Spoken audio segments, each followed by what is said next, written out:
है एवरीवन, मैं हूं श्वेता चौरसी। एक बार फिर स्वागत है आपका अपने यूट्यूब चैनल श्री एकेडमी पे, जहां पर हम एमपीजी के सिर्फ पढ़ते नहीं है, याद भी करते हैं।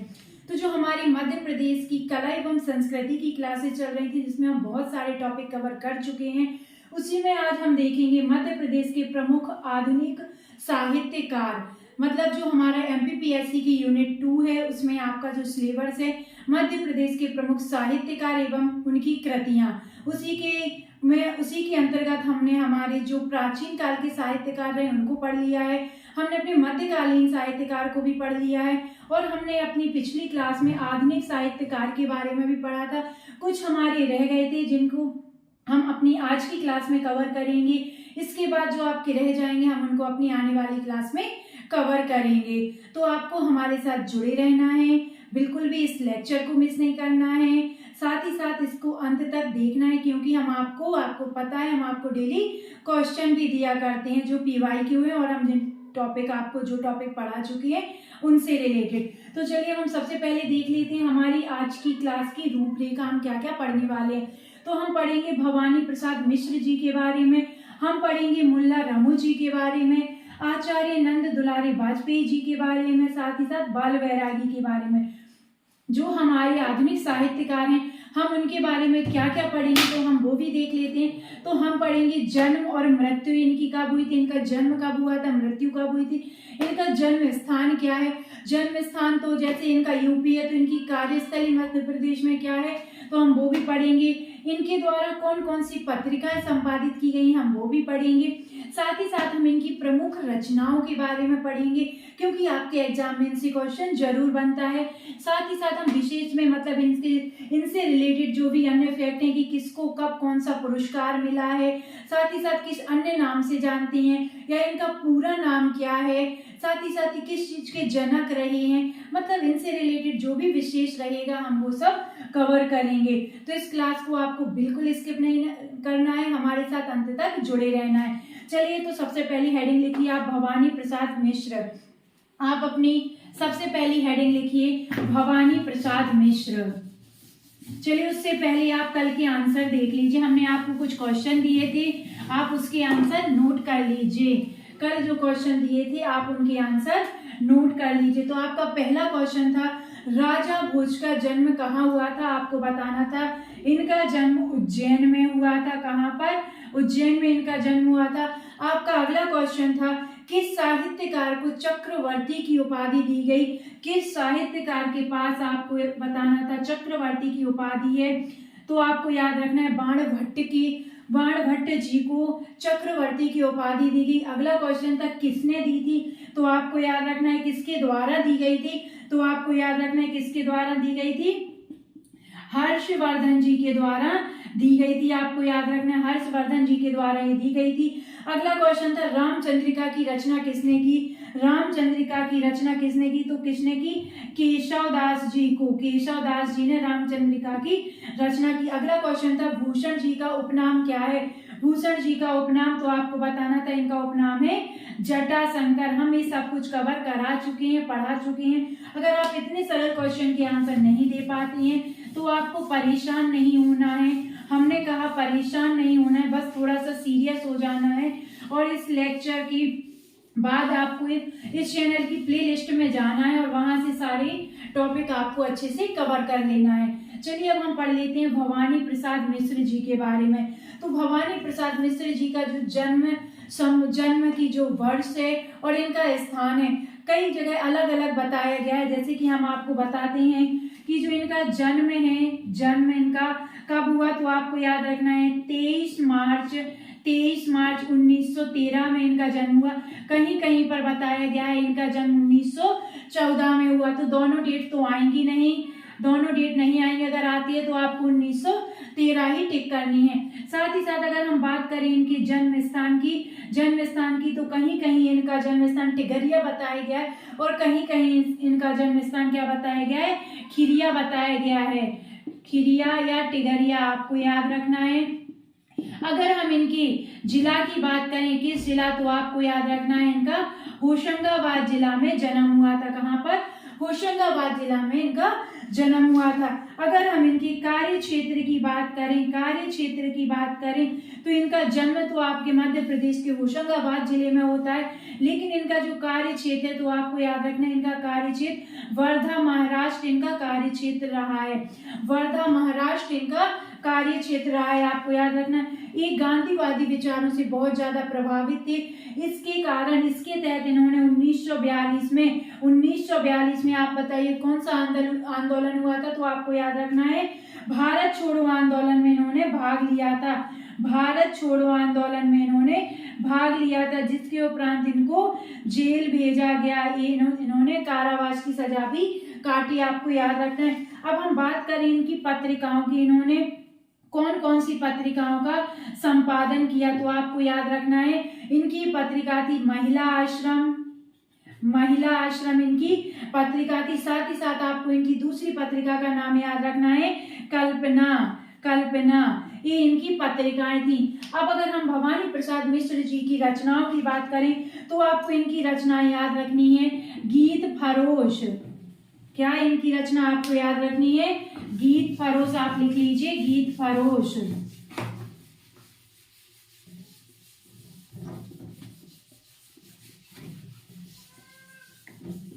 भवानी प्रसाद मिश्र जी की अगर हम रचनाओं की बात करें, रचनाएं इनकी कौन कौन सी हैं, किन किन की इन्होंने रचना की, तो आप सबसे पहले लिखिए गीत फरोश। अगर आपके एग्जाम में पूछा जाए गीत फरोश किसकी रचना है तो आप इजीली बता सकते हैं ये आपके भवानी प्रसाद मिश्र जी की रचना। अगर हम इनकी अगली रचना देखें तो आपको याद रखना है सन्नाटा इनकी अगली रचना है। अगर हम इसके अतिरिक्त इनकी रचनाएं देखें तो आपको याद रखना है बुनी हुई रस्सी। क्या? बुनी हुई रस्सी, आपको याद रखना है बुनी हुई रस्सी के लिए बुनी हुई रस्सी के लिए इन्हें हिंदी साहित्य अकादमी पुरस्कार से सम्मानित किया गया। साहित्य अकादमी पुरस्कार से इनको सम्मानित किया गया, आपको याद रखना है। अगर आपके एग्जाम में क्वेश्चन पूछ लिया जाए भवानी प्रसाद मिश्र जी की कौन सी रचना को साहित्य अकादमी पुरस्कार से पुरस्कृत किया गया, तो आपको याद रखना है बुनी हुई रस्सी। कौन सी? बुनी हुई रस्सी जो इनकी रचना थी उसको। फिर अगला आपको याद रखना है गांधी पंचसती इनकी रचना है। अगर हम अगली इनकी रचना की बात करें तो आपको अगली इनकी रचना याद रखनी है चकित हैं दुख। क्या? चकित हैं दुख इनकी अगली रचना है। अगर हम इसकी अतिरिक्त इनकी रचना देखें तो आपको याद रखना है खुशबू। क्या? खुशबू के शिलालेख। खुशबू के शिलालेख इनकी रचना है। इसके अतिरिक्त आपको इनकी रचना याद रखनी है परिवर्तन के लिए। हमने कहा परिवर्तन के लिए इनकी रचना है। इसके अतिरिक्त अगर हम इनकी रचना देखें तो आपको याद रखना है अनाम तुम आते हो। अनाम तुम आते हो किसकी रचना है? तो आपको याद रखना है भवानी प्रसाद मिश्र जी की रचनाएं। भवानी प्रसाद जी की प्रमुख रचनाएं आपको याद रखना है गीत फरोश, सन्नाटा, बुनी हुई रस्सी के लिए इनको साहित्य अकादमी पुरस्कार से पुरस्कृत किया गया। साथ ही साथ इनकी अन्य रचनाएं गांधी पंचसती आपको याद रखना है, चकित हैं दुख, अनाम तुम आते हो इनकी रचना थी, खुशबू की शिलालेख और अंतिम याद रखना है आपको अंतिम परिवर्तन के लिए इनकी ये प्रमुख रचनाएं थी। अगली आप हेडिंग लिखिए, अगले साहित्यकार आप लिखिए मुल्ला रमूजी। क्या? मुल्ला रमूजी। आप अगली हेडिंग लिख लीजिए। नोट्स आपको साथ साथ बनाते चलना है। रिवीजन के लिए आप पीडीएफ नहीं पकड़ोगे, नोट्स से ही अपना रिवीजन करोगे, तो नोट्स बनाते चलिए। अगले साहित्यकार आप लिखिए मुल्ला रमूजी। मुल्ला रमूजी। अगर हम मुल्ला रमूजी के बारे में देखें तो इनका जन्म आपको याद रखना है 21 इनका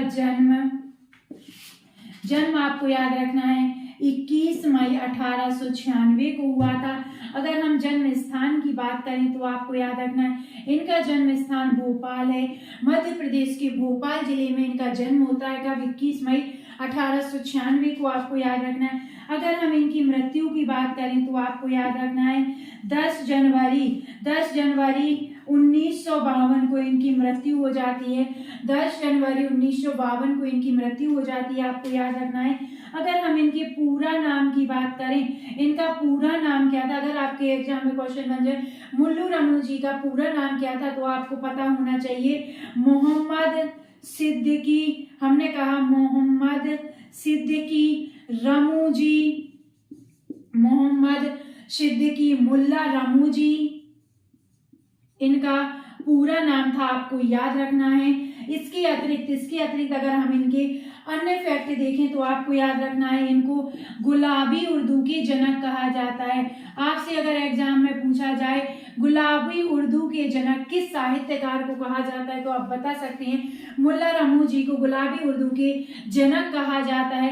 अगर हम इनकी रचनाएं देखें तो आपको सबसे पहले तो याद रखना है, जितनी भी आपकी जो रचनाएं गुलाबी लिखा है, उर्दू गुलाबी लिखा है, इनकी कोई भी रचना के आगे तो आपको याद रखना है वो सबके रचनाकार कौन है, मुल्ला रमूजी। मुल्ला रमूजी जिनका पूरा नाम क्या है, मोहम्मद सिद्दीकी मुल्ला रमूजी, जिनका जन्म आपके मध्य प्रदेश के भोपाल जिले में होता है, आपको याद रखना है। अगर हम इनकी रचनाओं की बात करें, इनकी रचनाओं की अगर हम बात करें तो आपको याद रखना है इनकी रचनाएं कौन कौन सी हैं। सुबह की लताफत, सुबह की लताफत इनकी रचनाएं।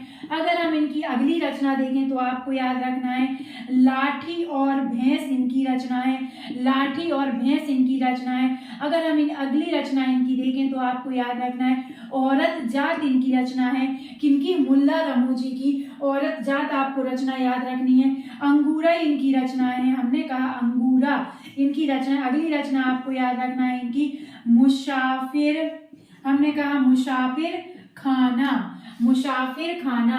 अगर हम मुल्ला रमूजी की रचनाओं की बात करें तो आपको याद रखना है सुबह की लताफत, लाठी और भैंस, अगली रचना औरत जात है, फिर अगली रचना इनकी आपको याद रखना है अंगारा है, फिर मुसाफिर खाना इनकी रचनाएं हैं।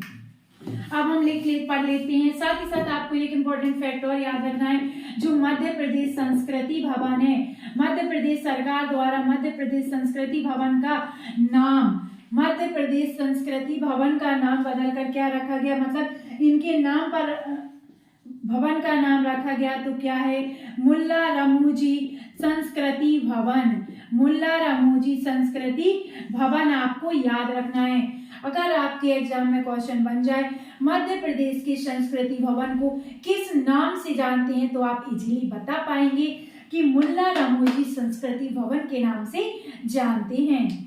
चलिए अब हम अपने अगले साहित्यकार के बारे में पढ़ते हैं। तो आप अगले साहित्यकार के बारे में लिख लीजिए, आचार्य नंद दुलारे, हमने कहा आचार्य नंद दुलारे वाजपेयी।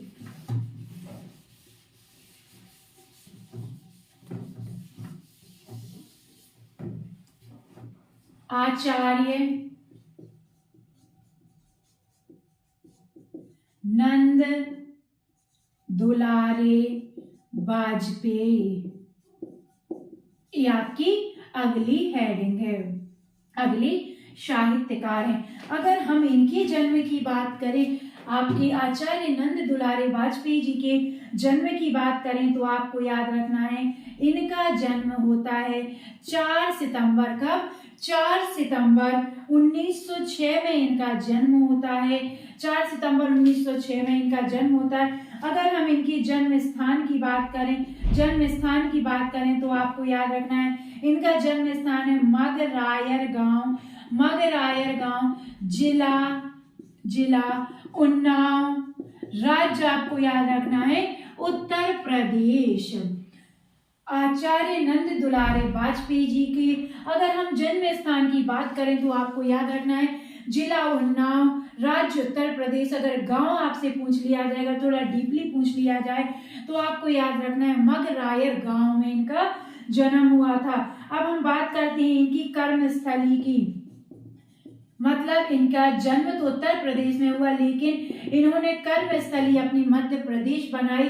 और मध्य प्रदेश में कौन सा जिला, तो आपको याद रखना है उज्जैन, उज्जैन इन्होंने अपनी कर्मस्थली बनाई। और कर्मस्थली में ही इनकी मृत्यु हो जाती है, तो आपको मृत्यु का स्थान भी याद रखना है, कौन सा, उज्जैन, उज्जैन में इनकी मृत्यु हो जाती है। अगर हम इनकी रचनाओं की बात करें, अगर हम इनकी रचनाओं की बात करें तो आपको याद रखना है जो पूर्व लेखक रहे हैं, यानी जो इनसे पहले के साहित्यकार रहे हैं, उनके नाम से लेकर इन्होंने रचनाएं की हैं। तो आपको याद रखना है, जो पूर्व लेखक रहे हैं, पूर्व लेखक जो मतलब साहित्यकार रहे हैं या जो कवि रहे हैं, उनके नाम पर इन्होंने, कवि के नाम पर इन्होंने अपनी रचनाएं लिखी। अब हम बात करें अगर इनकी रचनाओं की, अगर हम इनकी रचनाओं की देखें कि इन्होंने कौन कौन सी रचनाएं लिखी हैं, तो आपको याद रखना है इन्होंने जयशंकर प्रसाद, क्या, जय शंकर प्रसाद इनकी रचनाएं।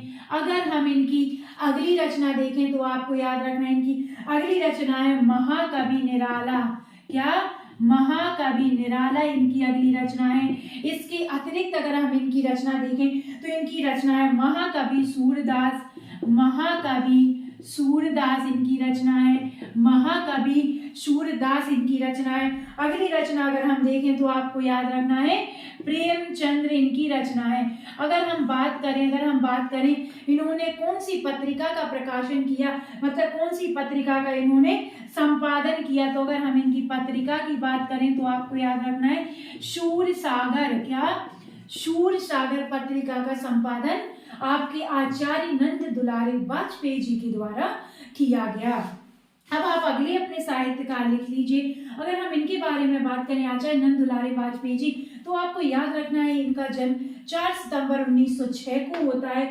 जन्म स्थान इनका मगरायर गांव, जिला उन्नाव, उत्तर प्रदेश। क्या कहा हमने, उत्तर प्रदेश। इनका हम बार बार इसलिए कह रहे हैं क्योंकि इनका जन्म तो उत्तर प्रदेश में हुआ, लेकिन इन्होंने अपनी कर्मस्थली अपनी मध्य प्रदेश बनाई। और मध्य प्रदेश में कहाँ बनाई, तो आपको याद रखना है उज्जैन जिला इन्होंने अपनी कर्मस्थली बनाई, वहीं पर इनकी मृत्यु हो जाती है। इन्होंने सूरसागर पत्रिका का संपादन किया।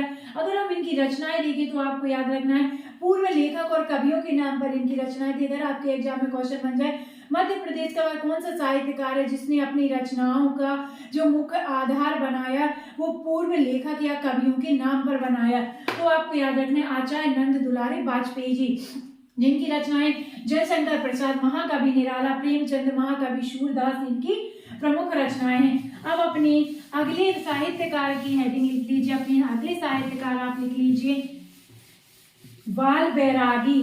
हमने कहा बाल बैरागी आपके अगले साहित्यकार हैं जिनके बारे में हम पढ़ने वाले हैं। आई होप आपको अच्छा लग रहा होगा, साथ ही साथ जो हम आपको पढ़ा रहे हैं बहुत ज्यादा आपको यूजफुल लग रहा होगा। आप लिखिए बाल बैरागी, बाल बैरागी।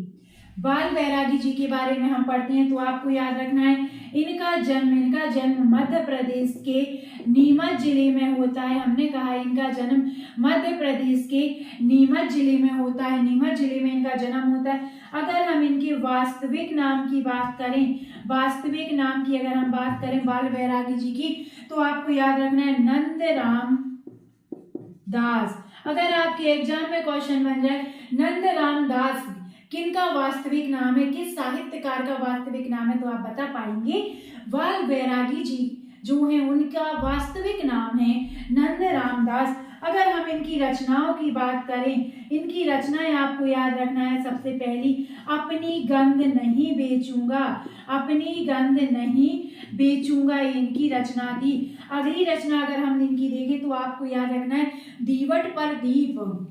हमने कहा दीवट पर दीप इनकी अगली रचना थी। अगर हम इनकी अगली रचना देखें तो आपको याद रखना है गन्ने मेरे भाई, गन्ने मेरे भाई किसकी रचना है, तो आप बता पाएंगे बाल बैरागी जी की रचना है, आप इजीली बता पाएंगे। तो बाल बैरागी जी के बारे में आपको याद रखना है इनका जन्म मध्य प्रदेश के नीमच जिले में होता है। इनका वास्तविक नाम नंदराम दास है और इनकी रचना है अपनी गंध नहीं बेचूंगा, अपनी गंध नहीं बेचूंगा, गन्ने मेरे भाई और दीवट पर दीप इनकी रचनाएं हैं। तो आई होप दोस्तों हमारे जो मध्य प्रदेश के प्रमुख आधुनिक साहित्यकार थे हमने आपको आज की क्लास में जो पढ़ाया है आपको समझ आ गया होगा। आपने हमारे साथ साथ नोट्स भी बना लिए होंगे। अब जो हमारे साहित्यकार आधुनिक काल के रह गए हैं उनको हम कल की क्लास में कंप्लीट कर देंगे, मतलब जितने जो रह गए हैं हम उनको कल की क्लास में कंप्लीट कर देंगे। और आपको अगर मैं एक गुड न्यूज और दूं तो वो ये है कि हमने फर्स्ट यूनिट जो है आपकी MPPSC प्री की जो फर्स्ट यूनिट है, जिसमें हम पहले MP हिस्ट्री पढ़ा करते थे, अब हम इंडियन हिस्ट्री पढ़ेंगे, यानी भारत का इतिहास पढ़ेंगे। उसमें हमने जो आपका पहला टॉपिक है संकल्पना एवं विचार, उसका जो प्राचीन भारतीय ज्ञान परंपरा है उसको पढ़ा दिया है। ऐसे ही मतलब अब हमने इसके जो यूनिट है उसको स्टार्ट कर दिया है। तो अगर आप पढ़ना चाहते हैं तो प्लीज़ इस चैनल पर जाइए, इसकी प्लेलिस्ट पर जाइए, आप वहाँ से जो अब हम पढ़ा रहे हैं आपको फर्स्ट यूनिट वो पढ़ सकते हैं। आपको अब इसका जो फर्स्ट यूनिट का दूसरा टॉपिक है भारतवर्ष, इसकी क्लास आपको कल सुबह मिल जाएगी। तो अब आपको इस चैनल को फटाफट सब्सक्राइब कर लेना है, क्योंकि ऐसी ही मजेदार क्लासेस आपको अब डेली मिलने वाली हैं। साथ ही साथ बेल आइकन पर भी क्लिक कर लेना है, जिससे आपको हमारी क्लासेस की अपडेट सबसे पहले मिले। और क्लास को लाइक एंड कमेंट करना बिल्कुल नहीं भूलना है। साथ ही साथ इसको ज़्यादा से ज़्यादा शेयर करना है, जिससे आपके जो सहपाठी हैं उन तक हमारी क्लासेस पहुँचे, जो कंटेंट है उन तक पहुँच पाए। चलिए अब हम मिलते हैं आपको अपनी कल की क्लास में। तब तक के लिए आप अपना ध्यान रखिए, स्वस्थ रहिए, खुश रहिए। नमस्कार दोस्तों, बाय बाय।